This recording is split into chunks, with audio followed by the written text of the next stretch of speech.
안녕하세요. JCN 건강플러스 이소연입니다. 하루 종일 서 있거나 또 앉아서 업무를 보다 보면 체내 혈액순환이 제대로 되지 않아서 다리에 불편함을 느끼기 쉬운데요. 평소에는 증상이 없다가도 시간이 지나면서 다리에 통증과 저림, 무거움, 심지어는 열감이 느껴지기도 해서 자다가 깬 경험 한 번쯤 있으신가요? 이 심할 경우에는 다리 혈관이 육안으로 보이기도 하는데 이렇게 오래 앉아 있거나 장시간 서 있는 직업군에서 흔히 발생하는 질환, 하지정맥류에 대해서 알아봅니다. 다리에 핏줄이 튀어나오고 통증이 느껴지는 하지정맥류. 하지정맥류는 최근 5년 새 발병률이 20% 가까이 증가했는데요. 만약 제때 치료를 하지 않고 방치를 하게 되면 미용적인 문제가 발생할 뿐만 아니라 혈액순환 장애로 다양한 혈관 질환까지 발생할 수 있습니다.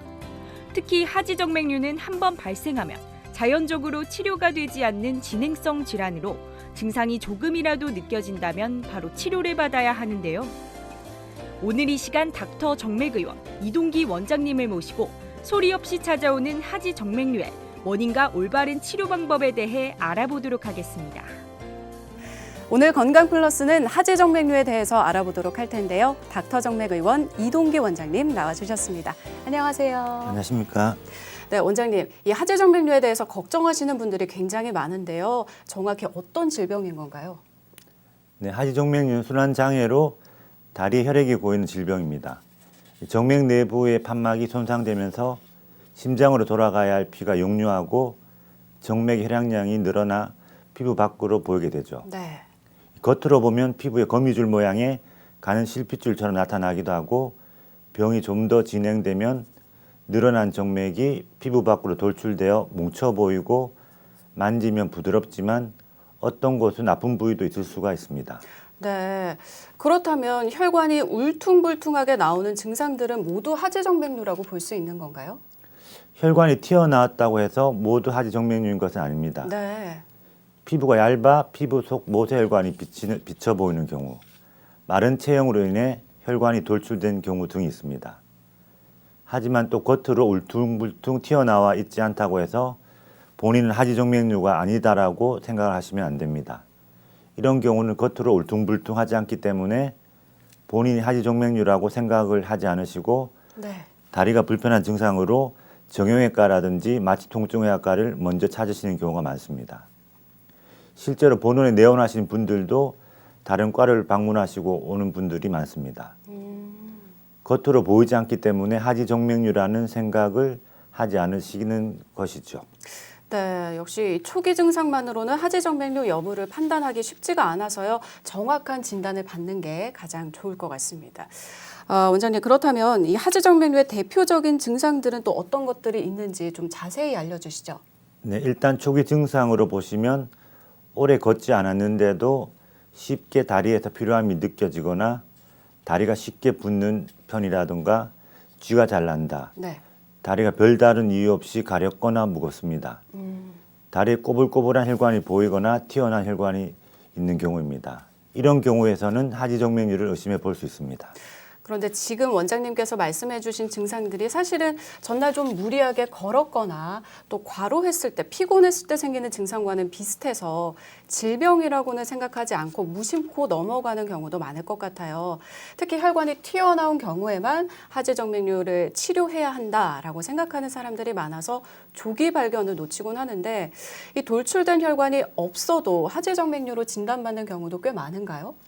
네, 그렇습니다. 혈관이 튀어나오지 않은 하지정맥류를 일명 잠복성 하지정맥류라고 합니다. 네. 혈관의 돌출 현상이 보이지 않기 때문에 장시간 방치하는 분들이 많으신데요. 이럴 경우에는 한번 손상받은 판막은 자연적으로 재생이 되지 않기 때문에 어쩌면 더 위험할 수가 있습니다. 네. 일단 진찰을 받아보시고 하지정맥 진단을 받게 되시면 미루지 마시고 치료를 받는 것이 가장 좋습니다. 네, 여기서 또 한 가지 궁금한 점이 혹시 하지정맥류는 나이가 들면서 또 자연스럽게 생기는 질환 중 하나인가? 이런 게 또 궁금하거든요. 하지정맥류와 나이는 관계가 있다고 볼 수 있습니다. 네. 나이가 들면 피부가 탄력이 떨어지듯이 혈관벽도 탄력성이 떨어집니다. 네.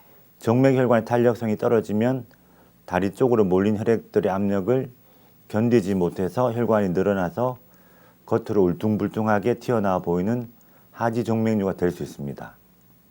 하지만 잘못된 생활 습관으로 인해 젊은 층에서도 많이 발생하고 있습니다.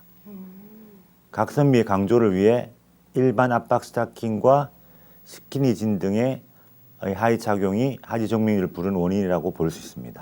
그렇군요. 이제는 젊은 연령층에서도 방심해서는 안 될 것 같습니다. 자, 하지정맥류의 증상이 다양한 만큼 종류도 다양하게 분류가 될 것 같은데요. 일반인들도 외관상으로 보이는 상태만 보고도 하지정맥류의 종류를 좀 분류할 수 있을까요? 네, 하지정맥류의 종류를 6가지 정도 나눌 수가 있습니다.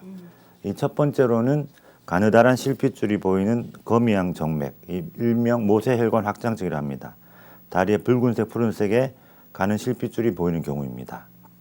두 번째는 1단계보다 조금 더 큰 망상정맥류, 이 그물 모양의 혈관들이 다리에 보이는 형태입니다. 그리고 3기에 접어들면은 혈관들이 다리에 울퉁불퉁하게 튀어나온 형태입니다. 이런 경우에 접어들어서 환자분들이 하지정맥류라고 인식하는 경우가 굉장히 많습니다. 근데 이걸 방치했을 경우에는 타단계에 보시다시피 하지 부종이 동반되면서 정맥의 압력이 증가되어 다리의 불편 증상이 많이 초래됩니다. 보통 이 같은 경우에 많이 병을 내원하시는데 5단계, 6단계는 보시다시피 피부 변색, 피부염 등 합병증이 생기고 더 심해진 경우에서는 피부의 개양까지가 동반될 수가 있습니다.